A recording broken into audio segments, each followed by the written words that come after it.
Quello che è sempre stato per me l'apprendimento è sempre un processo di rottura con la consuetudine e per definizione un cambiamento dell'atteggiamento nei confronti dei problemi e delle situazioni che si vivono nell'ordinaria vita quotidiana. Lo studio è di per sé ricerca di qualcosa di significativo e di nuovo, che però viene anche dall'esperienza della continuità. Chiaramente qui si apre un problema molto complesso, molto ampio. I giovani non hanno esperienza, ma hanno una grande energia creativa. Gli anziani hanno tutta l'esperienza, ma a volte l'hanno cristallizzata in meccanismi automatici di comportamento.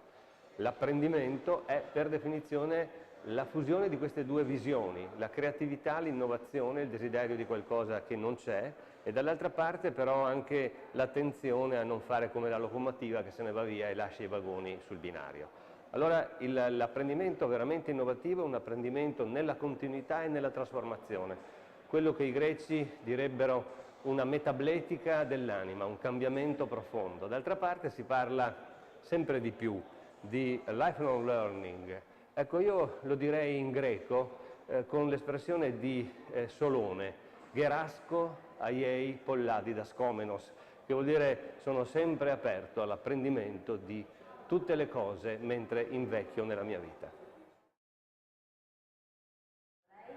Allora sì, io credo che sia stata una bella sfida chiedere ai ragazzi cosa pensano che potrà accadere.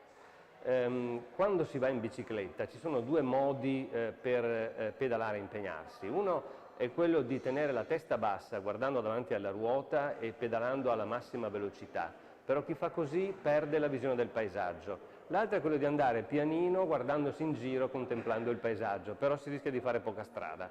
Allora questo tentativo che abbiamo fatto con i ragazzi è quello di mescolare queste due modalità di andare. Ogni tanto alzare gli occhi e guardarsi intorno e poi chinarsi e pedalare e tirare duro, pancia a terra e avanti senza paura. Ecco, queste due modalità devono integrarsi in un processo continuo di atteggiamento mentale che purtroppo non è molto diffuso tra le persone.